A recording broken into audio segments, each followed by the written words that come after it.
Terbentang khatulistiwa, di situ ku ada bersamamu saudara. Beragam warna kita, suku tak selalu sama. Kau aku Indonesia yang disatukan karena cinta.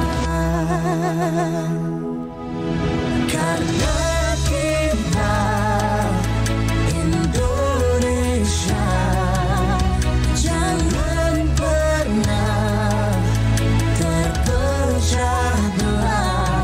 Walau kita berbeda, walau kita tak sama, tetaplah satu kita, kita Indonesia sesungguhnya.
Pro 4 FM, Suara Budaya Sulawesi Selatan.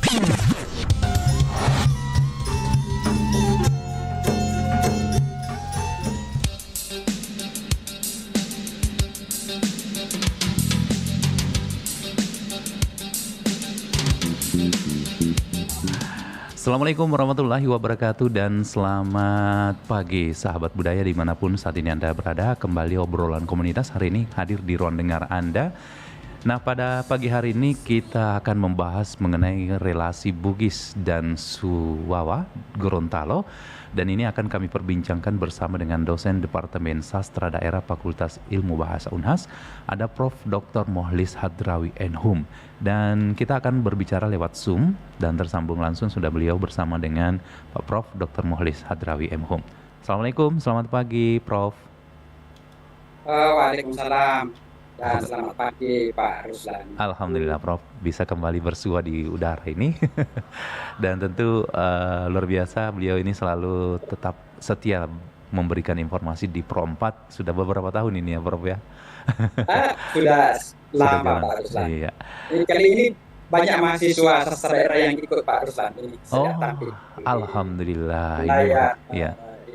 Belajar Zoom ini. Oke, terima kasih dan seluruh untuk mahasiswa yang mungkin menyaksikan Zoom ini, selamat bergabung di obrolan komunitasnya Pro 4 RRI Makassar. Nah, Pak Prof, mungkin bisa sedikit cerita nih mengenai bahasan kita yang mungkin orang jarang perbincangkan ya. Ini Suwawa di Gorontalo, terus ada Bugis. Nah, kalau kita lihat judulnya ini, apa sih sebenarnya relasinya? Mungkin ada sedikit pengantar dari Prof. Dr. Mokhlis Hadrawi Enhum, silakan. Ya, baik Pak Ruslan.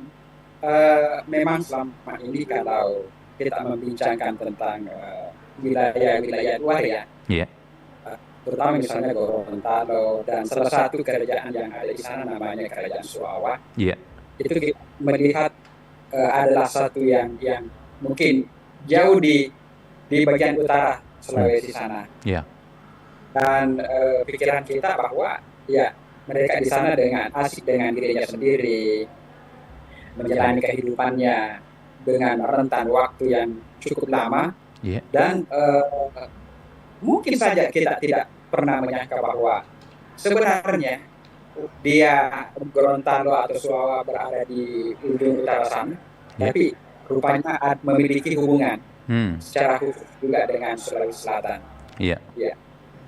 Mungkin pertanyaannya adalah mengapa dikatakan seperti itu, Pak Ruslan? Ya. Salah satu jawabannya itu sebenarnya kita merujuk kepada dokumen-dokumen kita, baik dokumen tertulis yang kita sebut dengan naskah Gorontalo, yang memang cukup mencatat hampir seluruh peristiwa-peristiwa yang pernah terjadi pada masa lampau dengan rinci, juga dengan dokumen dalam bentuk lisan. Yang menariknya, informasi tentang Gorontalo atau Suawa di Selatan itu memang sudah sejak lama, Pak Ruslan. Di dalam sastra Lagaligo itu sudah ada. Lagaligo, kata Gorontalo itu disebut dengan Wadeng.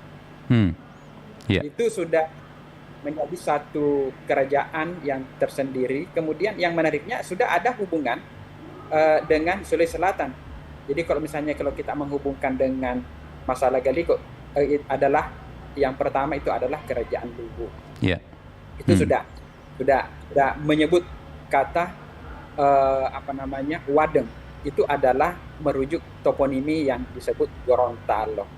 Dan yang menariknya bahwa bukan saja disebut, tetapi ada muhibah, atau kunjungan orang-orang Sulawesi Selatan yang ke sana, yang misalnya melalui inisiasi dari mitologi yang disebut dengan Putri Irawe.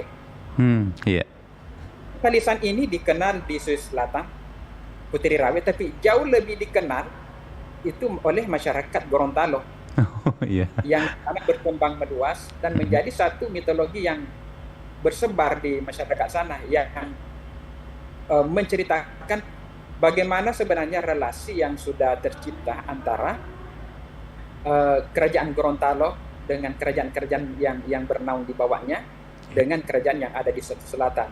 Yang tadi pertama Luwu, kemudian nanti itu akan kita ceritakan bagaimana juga hubungnya dengan Goa, kemudian bagaimana pula nanti hubungnya dengan Bone. Jadi kesan pertama bahwa di dalam mitologi di masyarakat Gorontalo, kemudian dokumen-dokumen tertulis pada masyarakat selatan disebut Lontara, baik Bugis maupun Makassar, itu merekam hubungan kedua daerah ini, yakni antara Sulawesi Selatan dengan Suawa, dan pada umumnya adalah Gorontalo. Jadi pengantarnya, Pak. Jadi kalau dilihat dari substansi hubungan antara kerajaan ini, Bugis dengan Sumawa ini sebenarnya sudah ada terbangun dari dulu ya, Pak Prof. Iya benar, Pak Ruslan. Misalnya kalau kita berpijak pada masa Lagaligo kita misalnya merujuk pada pengangkaan tahun oleh Profesor Zainal Abidin, mengatakan bahwa Lagaligo itu kan sebenarnya peristiwanya bermula pada abad ke-9, 1875-an, bukan 875-an jadi abad 9, kemudian sampai 10, 11, akhir 11 itu disebut periode Lagaligo sudah selesai. Artinya apa? Bahwa Lagaligo itu sudah menyebutkan Gorontalo dalam tadi kata Wadeng. Itu artinya bahwa hubungan antara Sulawesi Selatan dengan Gorontalo itu sudah bukan hubungan yang masih muda, tetapi hubungan purba. Hubungan yang sangat lama. Sangat lama. Dan hanya saja hubungan ini kan kita jarang mengungkapnya, kita jarang mendengarnya. Walaupun sebenarnya kajian-kajian yang dilakukan misalnya di Gorontalo mengungkapkan tentang adanya seorang putri Bugis yang berkelana ke sana, yang disebutkan dari Luwu, namanya Putri Irawe. Misalnya dicerita oleh Daulima, misalnya ada Wantogia, jadi orang pakar di sana, kemudian pakar-pakar yang lainnya selalu mengutip legenda-legenda itu, Pak Ruslan, yang artinya menunjukkan kepada kita bahwa memori sejarah yang ada pada masyarakat sana itu masih terpelihara dengan baik melalui mitologi setempat. Kemudian yang menarik lagi, Pak Ruslan, bukan Putri Rawi bukan saja datang berkunjung ke sana, yang menunjukkan bahwa bukan saja dia berkelana atau berpetualang yang menjadi karakter orang Bugis Makassar yang suka berkelana ke sana kemari. Sumpah. Tetapi Putri Irawe itu di dalam catatan memori kolektifnya orang Gorontalo melalui mitologinya itu dia menikah dengan raja setempat yang namanya Moduto. Nah, anak dari pernikahan itu kan melahirkan anak dan keturunan. Artinya apa? Jika misalnya kita berdasar pada mitologi ini, sudah menunjukkan bahwa ada integrasi perkawinan antara Sulawesi Selatan dengan kerajaan Suawa melalui tadi kedatangan Putri Rawe yang menikah dengan Moduto. Jelas sekali bahwa anak yang lahirnya itu adalah sudah anak perpaduan. Antara Bugis dengan penduduk setempat. Nah begitu. Nah ini kan ceritanya panjang. Nanti ini Moduto kan nanti mengalami perang dengan Bolang Mongondo. Terus Bolang Mongondo mengalahkan Moduto. Salah seorang, kalau menurut data yang ada di sana, seperti Daulima mengatakan bahwa nanti Raja Bolang Mongondo ini juga menikah dengan Irawe setelah suaminya terbunuh dalam peperangan. Jadi darah Irawe ini sebagai seorang putri juga mewariskan anak yang berketurunan di Bolang Mongondo. Itu artinya kalau kita berdasarkan pada mitologi seperti ini. Tapi nanti yang nyata, Pak Ruslan, setelah periode mitologis itu kan masuk pada periode sejarah. Ini yang menarik. Nah, sekarang apa yang kita misalnya sebut kata Gorontalo pada hari ini, itu sebenarnya secara linguistik itu kan sebenarnya bisa ditelusuri dari asal usulnya. Rupanya asal usulnya itu kata Gorontalo itu sebenarnya go itu adalah mengambil kata depan kata goa. Ya, jadi adanya seperti misalnya kita baring Gorontalo. Jadi konon pada suatu masa orang Goa yang datang ke sana. Dengan berpetualang berkunjung ke negeri mana ke sana untuk mencari hunian-hunian baru atau memang merantau atau mungkin berbisnis. Jadi orang sana menyebutnya Goa Lantalengo. Goa Lantalengo. Artinya itu orang Goa yang melancong. Dalam konteks bahasa sana. Ini menurut kutipan dari Daulima dalam tulisannya 2006. Jadi Goa Lantalengo. Artinya orang Goa yang melancong, orang Goa yang merantau, yang datang ke sana. Kemudian Goa Lantalengo ini membentuk kata lagi namanya Holan Talangi. Jadi perubahan-perubahan, kemudian berubah lagi menjadi Hulontalo. Jadi ganya itu berubah menjadi untuk menyesuaikan aksen setempat kan. Nah setelah itu datang Belanda dengan merujuk kepada asal usul linguistiknya itu, kemudian berubah menjadi Gorontalo. Jadi go itu tetap kembali lagi dengan mengambil nama kata Goa. Jadi Gorontalo. Jadi Gorontalo itu bisa diartikan hari ini adalah orang Goa yang melancong. Nah artinya apa? Bahwa baik Suwawa maupun Gorontalo maupun kerajaan-kerajaan lainnya sejak masa lampau itu sudah memiliki keterkaitan sejarah memiliki keterkaitan sosial, memiliki keterkaitan budaya dengan Sulawesi Selatan. Yang intinya di sini adalah Bugis dan Makassar. Kalau Bugis diwakilkan oleh dua kerajaan yang utama. Pertama Luluk, yang kedua adalah Pone. Sementara kalau Makassar diwakili oleh kerajaan Goa. Dan tiga-tiganya ini menghasilkan jejak-jejak kultural yang ada di Duawa sampai pada hari ini. Iya. Ya, itu Pak Ruslan. Iya, baik Pak Prof, sebentar kita akan lanjut lagi. Mungkin bagusnya kita dengarkan dulu satu lagu ya, Prof. Nanti kita akan lanjut, banyak sekali hal yang masih ingin kita perbincangkan. Dan untuk seluruh pendengar, nanti bisa juga bergabung line telepon di 0811 400 9250. Siapa tahu ada yang ingin kita tanyakan dengan narasumber kita, boleh nanti dibuka line telepon di 0811 400 9250.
Setiap provinsi di Indonesia memiliki banyak ragam pakaian adat.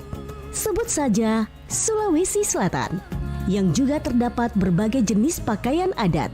Namun, tahukah Anda bahwa pakaian adat yang dikenal dengan nama baju bodo menjadi yang paling pertama dikenal masyarakat Sulawesi Selatan? Baju bodo dianggap sebagai salah satu pakaian adat Sulawesi Selatan yang paling pertama dikenal masyarakatnya. Pakaian tradisional ini bahkan disebutkan dalam Kitab Patuntung yang merupakan kitab suci ajaran animisme dan dinamisme nenek moyang suku Makassar. Warna pada baju bodo memiliki aturan penggunaan oleh kaum wanita suku Bugis Makassar untuk menandakan tingkatan usia dan status sosial.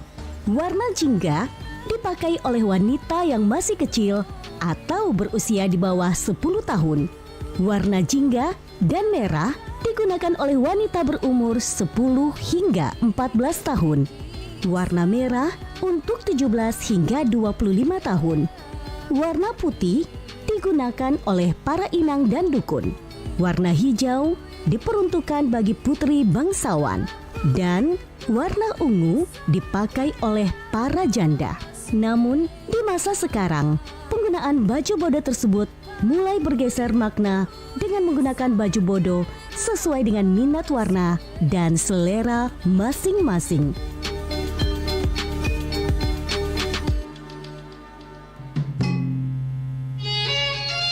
Mozaik Budaya. Berdasarkan sejarahnya, rumah adat Luwu berasal dari Raja Luwu dengan tiang penyangga sebanyak 88 dengan bahan dasar kayu. Sama halnya dengan rumah adat Sulawesi lainnya, rumah adat Luwu memiliki pembeda untuk setiap kelas sosial. Ornamen rumah adat Luwu disebut dengan bunga parenreng yang melambangkan filosofi hidup menjalar sulur, yang artinya hidup tidak terputus-putus. Karakteristik rumah adat suku Luwu adalah memiliki bentuk persegi dengan ukuran pintu yang sama. Hal yang membedakan rumah adat Luwu dari rumah adat lainnya terletak pada bagian atas. Rumah adat Luwu terdiri dari 3 atau 5 puncak yang disebut sebagai bubungan. Bubungan adalah penanda siapa yang memiliki hunian dan juga menunjukkan kasta dan status pemilik rumah. Pro 4, Suara Budaya Sulawesi Selatan.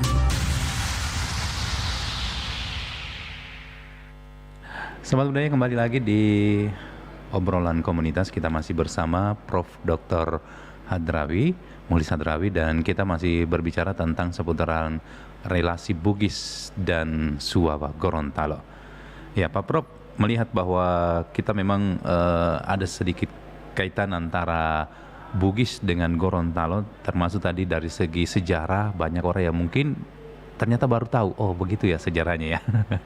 Nah, tentang Raja, ada juga tentang Raja Wartabone ini. Nah, siapakah sebenarnya, kalau kata Wartabone ini adalah salah seorang nama raja di Sewa. Nah, berasal dari kata, apa ini sebenarnya ini, Pak Prof? Silakan. Ya, makasih Pak Ruslan. Ya. Sebelum saya jawab, rupanya kita ini sedang, meluas jangkauannya. Di Palu juga ada yang monitor, ada Pak Dr. Halyadi Sadi dari Universitas Tadulako. Alhamdulillah. Ada juga Pak Dr. Samsuri dari Universitas Datuk Karamai. Ya. Rupanya meluas ini Pak Ruslan. Ya. Iya. Baik Pak Ruslan, Ya. mengenai, ya memang menarik tentang kata Wartabone. Iya. Jadi secara individu sebenarnya Wartabone itu adalah salah seorang raja Suwawa yang memerintah pada abad ke-19 awal, jadi 1800 awal. Disebut di dalam silsilah itu namanya Raja Wartabone. Selalu membuat kita penasaran, itu kata bonenya di belakang Pak Ruslan. Yeah. Kemudian plus wartanya di depan. Rupanya setelah ditelusuri asal-usul penamaannya, rupanya Wartabone itu adalah nama gelaran, bukan nama pribadi. Setelah ditelusuri pada naskah-naskah Bugis, terutama naskah catatan harian Raja Bone, rupanya Raja Wartabone itu dicatat di dalam catatan harian Latan Ritapu Raja Bone yang ke-23. Nama aslinya itu, nama dirinya itu namanya Labunue. Labunue. Ketika masa remaja, Labunue ini tiba di Makassar. Setelah tiba di Makassar, dia masa remaja itu langsung rupanya misinya untuk belajar, Pak Ruslan. Belajar tentang politik, tentang pemerintahan. Itu langsung di Istana Raja Bone di Rompe Gading.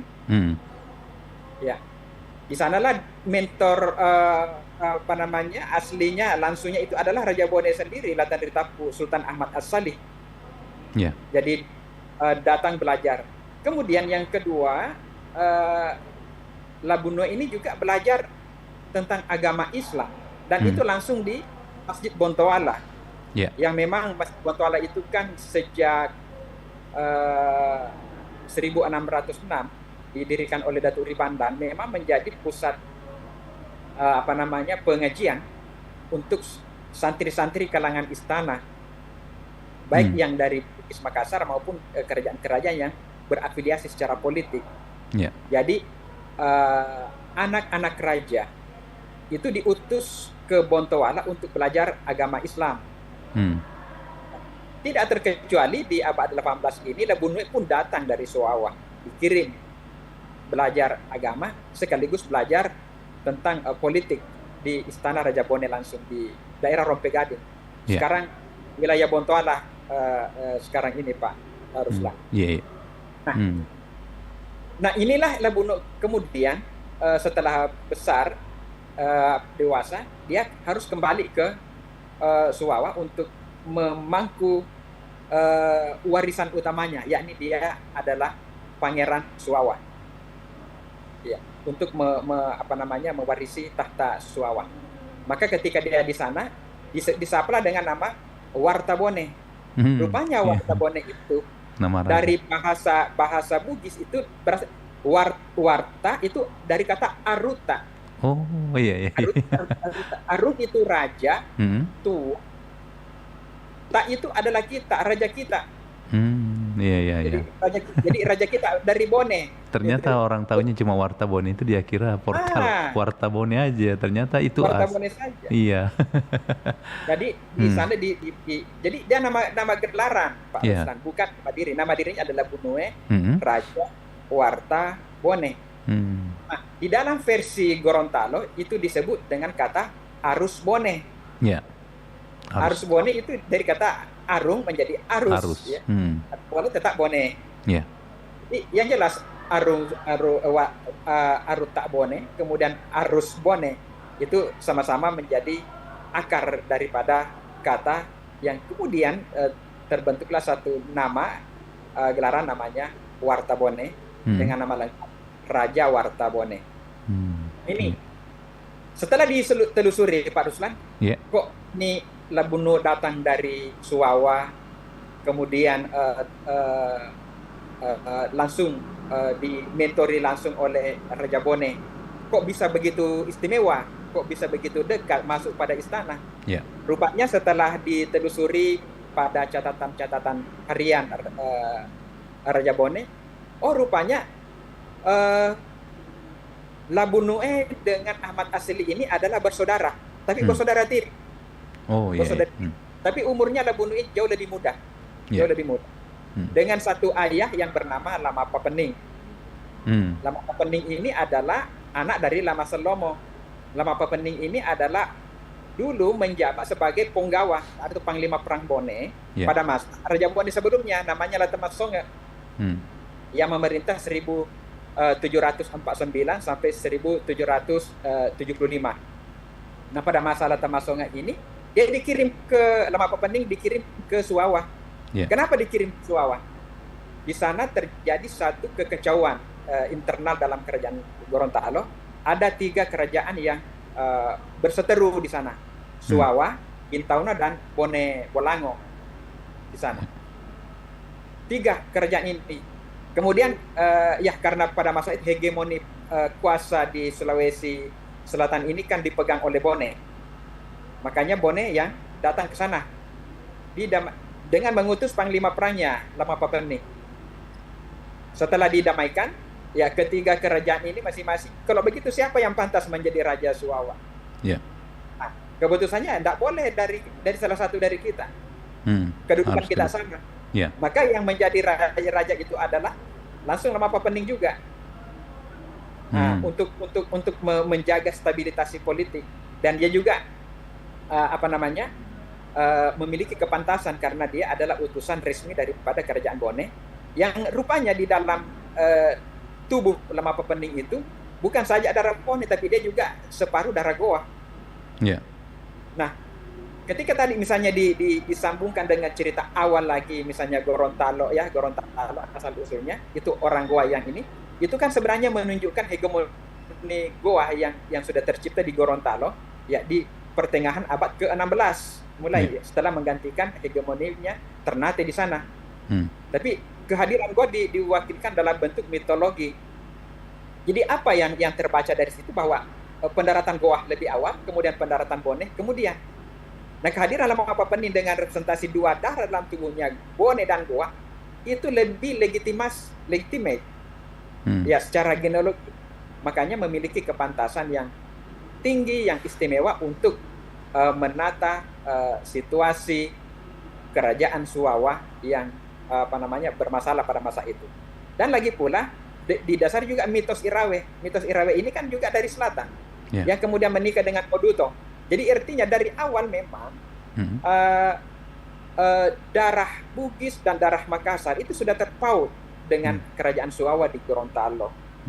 Jadi itu akan mempengaruhi pada perjalanan politik berikutnya, ya terutama pada peristiwa abad ke-18 pada masa kedatangan Lama Papening dengan misi perdamaian di sana.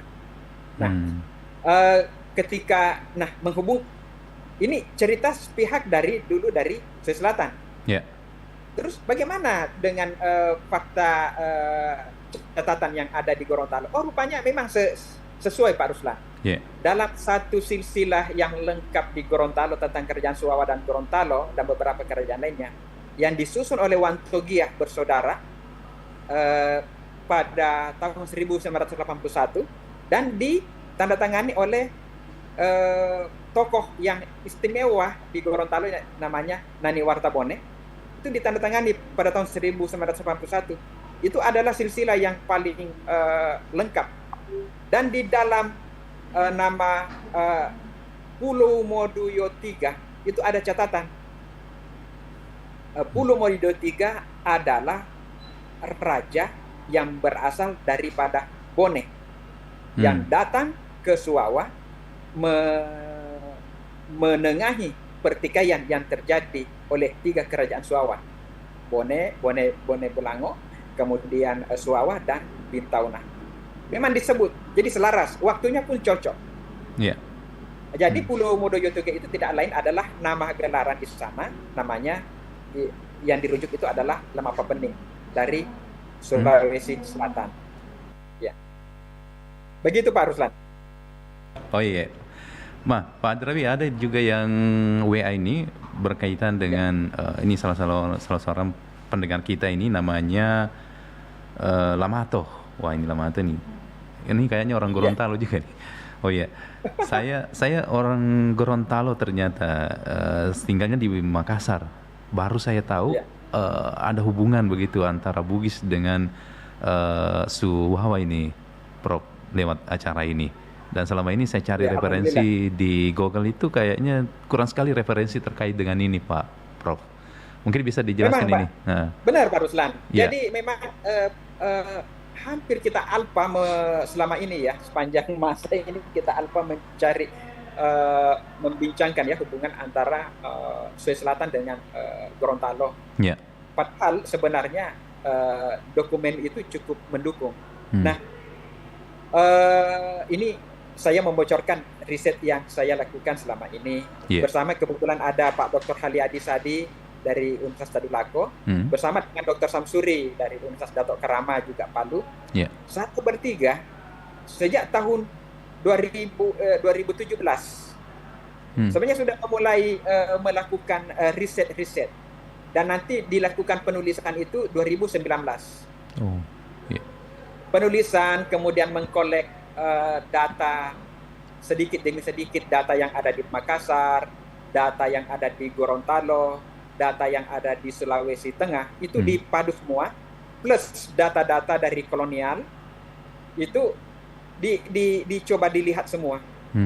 Jadi 2019, 20, 21, 22, 23, 2024 ini akhir Januari draft tulisan itu insya Allah akan selesai. Dan selanjutnya bulan Februari itu akan naik cetak dan akan menjadi buku. Nah, ini jawaban untuk Pak Lapato tadi. Bahwa insya Allah jika tidak ada halangan yang ada, jika Allah memberi restu dan perkenannya, insya Allah dalam mungkin bulan Maret akhir atau April awal, buku yang membincangkan secara khusus hubungan antara Sulawesi Selatan dengan Suawa Gorontalo ini akan hadir di tengah-tengah kita semua. Dan itu akan menjadi referensi yang penting yang memberikan satu narasi bagi saya yang cukup apik dari sisi sejarah, dari sisi kebudayaan, dari sisi sosial, memberitakan atau menceritakan tentang bagaimana asal muasal hubungan antara selatan dengan Gorontalo ini tercipta pada masa lampau. Dan tentu saja informasi-informasi yang ada itu akan mengisi ruang-ruang pengetahuan kita. Ya. Dan saya rasa akan memiliki dampak pengetahuan hari ini. Karena selama ini kan hampir dikatakan bahwa sama sekali tidak ada riset yang melihat hubungan langsung kedua ini. Yang jelasnya kata kuncinya bahwa rupanya memang orang Bugis dan Makassar adalah orang yang gemar berpetualang dan meninggalkan jejak-jejak historis di mana-mana. Jadi kalau sebenarnya bukan saja di Gorontalo Pak Rusman, tapi beberapa wilayah lain, misalnya di selatan ada Bima, NTB, ada di NTT, bahkan misalnya kalau dengan Goa kan ada sampai di wilayah utara Australia, di wilayah Darwin kan. Dan itu bukan itu saja, sampai di barat, sampai di negeri-negeri Malaysia hari ini, bahkan sampai di Afrika, di Madagaskar kan. Petualang itu meninggalkan jejak-jejak sejarah dan kultural yang luar biasa. Tinggal hari ini adalah bagaimana kita mengungkap melalui kajian-kajian ilmiah, Pak Ruslan. Baik, Pak Prof, sebentar kita lanjut lagi. Nggak lengkap rasanya tadi saya di awal memutarkan lagu Bugis. Nah, sekarang saya mau memutarkan lagu dari Gorontalo ini, Pak Prof. Supaya ada keterkaitan dengan bahasan kita. Kali ini saya hadirkan lagu dari Gorontalo, yaitu judulnya Tora Buah. Selamat mendengarkan.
Om Swastiastu beli, ampura mengganggu. Ring dijeni ke perpustakaan ge. Hah? Bahasa planet mana tuh? Anak zaman now gini masih pakai bahasa jadul. Maaf beli, saya diajarin sama ibu saya dan saya tidak malu pakai bahasa itu. Malah saya bangga. Permisi beli, saya kesana dulu. Menggunakan bahasa ibu berarti melestarikan keanekaragaman bahasa daerah.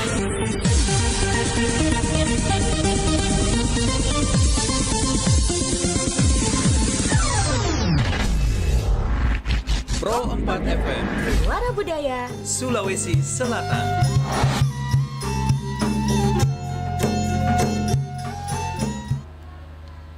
Sahabat budaya masih bersama di obrolan komunitas, tentunya masih bersama narasumber kita Bapak Prof. Dr. Mukhlis Hadrawi Enhum. Tadi sudah sempat kita menyinggung tentang Raja Wartabone. Nah ini Pak Prof, mungkin kita bisa lihat lagi. Apakah memang beliau ini Raja Wartabone ini adalah seorang bangsawan atau seperti apa sampai dia mampu menjadi salah satu raja yang sangat terkenal di daerah sana ini Pak Prof? Ya, baik Pak Ruslan. Ya. Jadi memang ada dua hal yang melekat pada diri Raja Wartabone ini. Ini pembacaan daripada sumber-sumber. Pertama, Raja Wartabone ini secara genealogi, artinya secara keturunan, adalah seorang bangsawan, yakni bangsawan Suwawa yang memiliki hubungan darah atau keturunan daripada Sulawesi Selatan, yakni darah Bugis dan Makassar. Kemudian yang kedua, Raja Wartabone ini adalah seorang sufi. Kalau misalnya saya mencoba melihat kedatangan dan baliknya dia ke Suwawa, itu masa tinggalnya di Makassar itu tidak tanggung-tanggung. Rupanya hampir 22 tahun. Memang dia tiba pada masa remaja, nanti 22 tahun sepertinya baru dia balik. Itu ditandai dengan satu sertifikat lontaran yang diberikan kepadanya daripada Raja Bone Ahmad As-Sali untuk pulang ke negerinya. Sertifikat itu menunjukkan bahwa dia adalah memang seorang bangsawan yang terafiliasi dengan Istana Bone. Kemudian dia pulang ke Suwawa. Di situ dia disebut siapa dirinya, kemudian diberikan keterangan barang siapa yang memperlakukan baik atau buruk kepada Labunu atau Raja Wartabone ini adalah sama saja dengan memperlakukan kerajaan Bone. Jika dia memperlakukan baik, maka dia memperlakukan baik Raja Bone. Jika sebaliknya juga seperti itu. Nah, secara genealogi juga kita kelihatan bahwa Raja Wartabone tadi ini anak dari Pulu Modoyo III, yang tidak lain itu adalah Raja Bone yang diutus ini berdasarkan juga pada dukungan silsilah yang dibikin oleh Wan Togia bersaudara. Nah, nama pepening itu adalah Panglima Bone, ya, Panglima Perang Bone namanya Ponggawa Bone, yang menjabat pada masa Letamasonge. Dan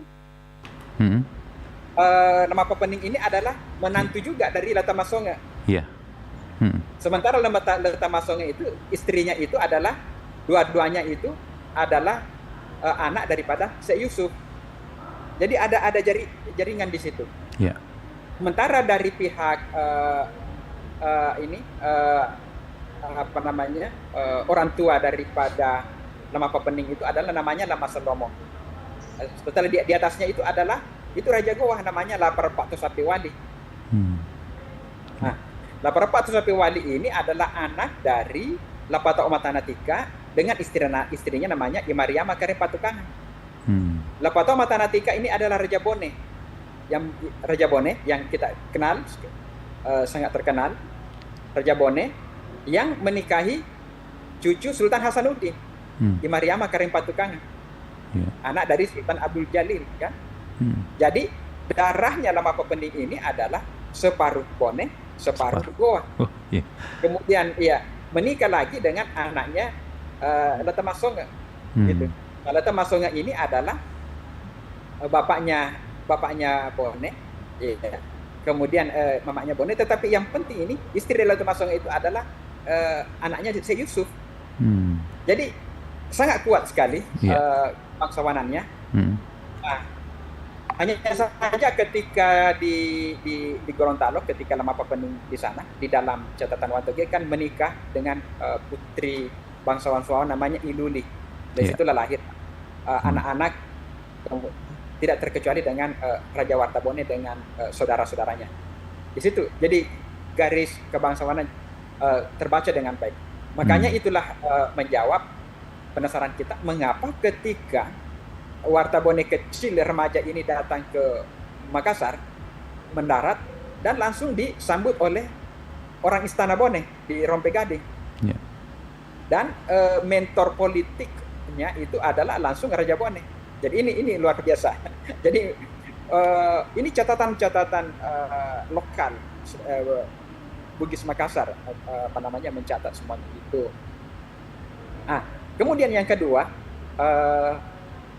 setelah bangsawan, dia adalah seorang sufi. Ternyata seorang sufi juga ya selain bangsawan. Jadi ketika berada di Makassar sejak umur remaja, kemudian tinggal 22 tahun di kota Makassar belajar, bukan saja belajar tentang politik nanti, bagaimana cara dia memerintah, bagaimana cara membuat kebijakan, bagaimana mengatur kuasa-kuasanya dengan ranting-ranting kuasanya ya. Jadi itu adalah belajar politik, bagaimana sistem dalam kerajaan Bone dia pelajari. Tetapi yang terpenting adalah dia juga belajar tentang agama. Dan belajar tentang agama ini tidak tanggung-tanggung karena langsung di Bontoala. Bontoala itu adalah pusat pengajian Islam.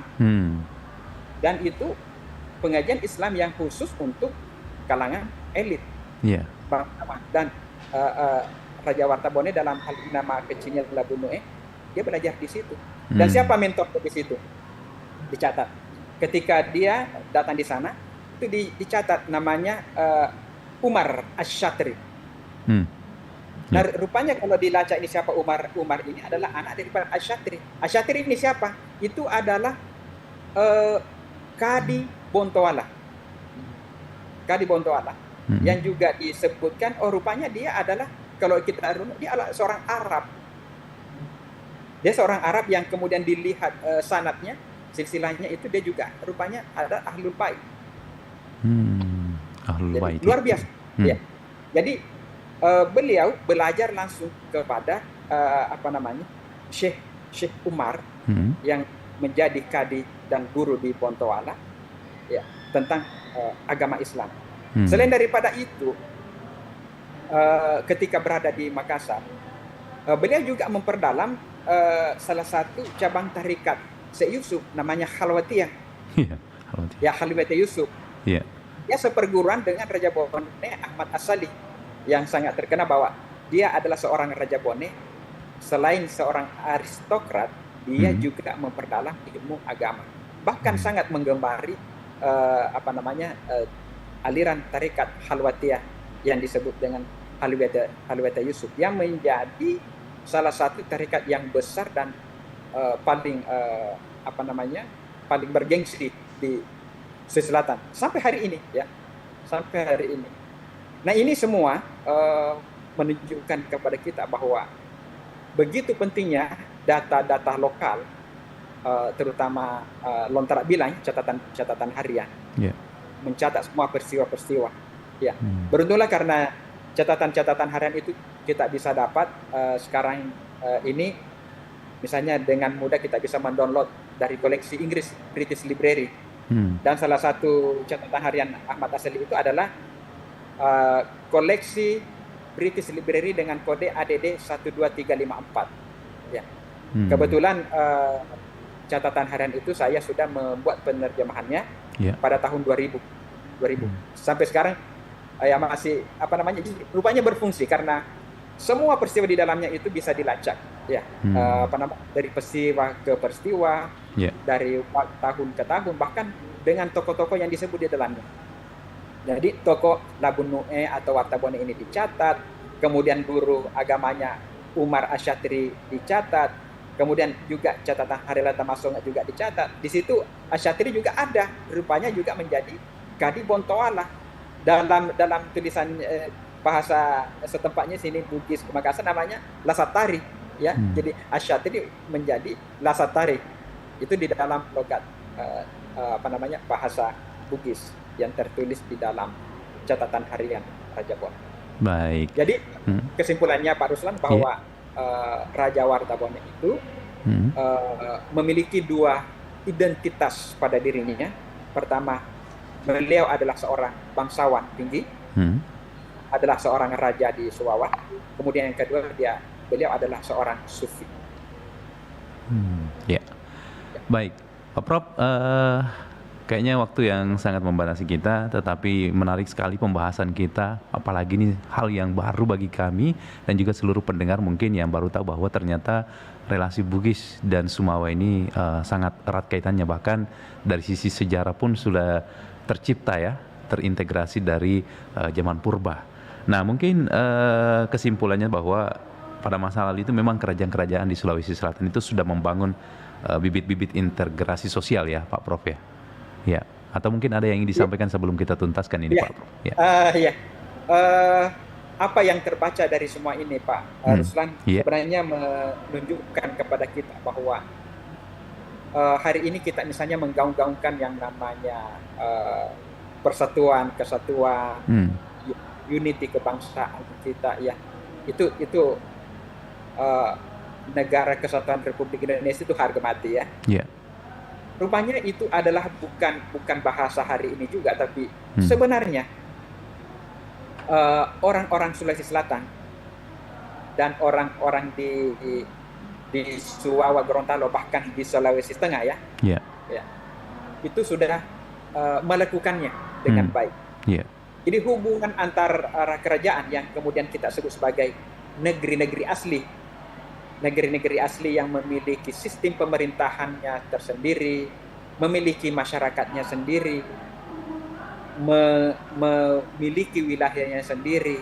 Kemudian antara satu dengan yang lainnya itu menunjukkan hubungan antara satu dengan lainnya, saling kunjung mengunjungi, ya. Kemudian berkomunikasi, berinteraksi, bahkan mereka kawin mawin. Itu terjadi sekian ratus tahun yang lampau. Itu artinya apa, Pak Ruslan? Adalah bahwa bibit-bibit persatuan, ya, bibit-bibit integrasi sosial di Nusantara ini sebenarnya itu sudah ditanam sejak masa lampau. Dan salah satu yang mesti kita rujuk ini adalah bagaimana kerajaan Bugis dan Makassar merintis semuanya itu. Dan kemudian terciptalah hubungan baik dengan kerajaan-kerajaan atau negeri-negeri lainnya, termasuk misalnya kerajaan-kerajaannya ada di Gorontalo, ada Suwawa, ada Bintauna, ada Bone, Bolango, dan seterusnya. Kemudian begitu pula dengan kerajaan-kerajaan di Sulawesi Tengah, yang misalnya dengan kerajaan Kaidi yang begitu besar, dengan berbagai kerajaan-kerajaan yang bernaung di bawahnya.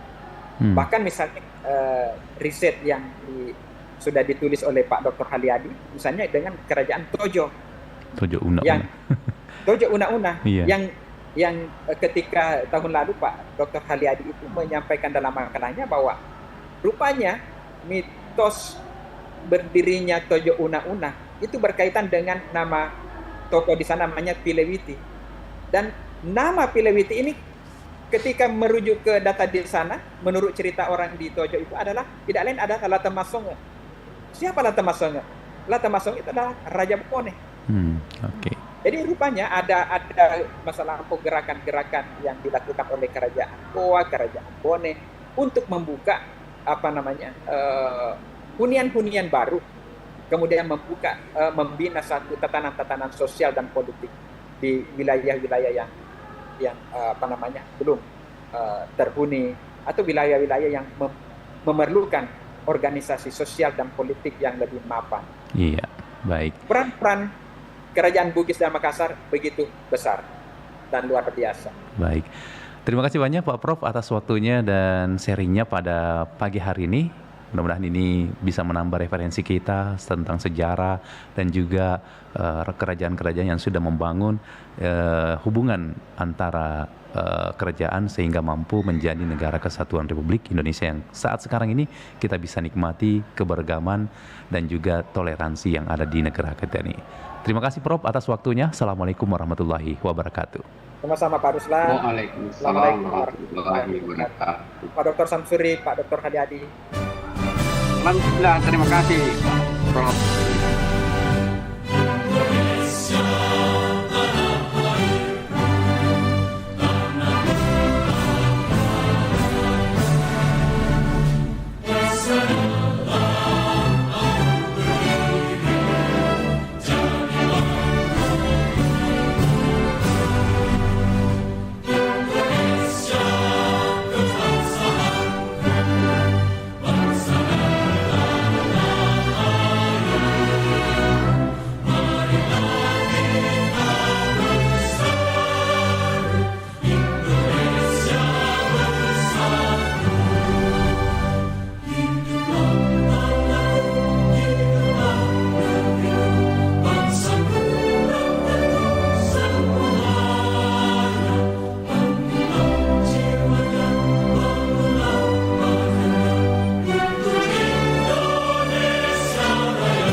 Pancasila. 1. Ketuhanan Yang Maha Esa. 2. Kemanusiaan yang adil dan beradab. 3. Persatuan Indonesia. 4. Kerakyatan yang dipimpin oleh hikmat kebijaksanaan dalam permusyawaratan perwakilan. 5. Keadilan sosial bagi seluruh rakyat Indonesia.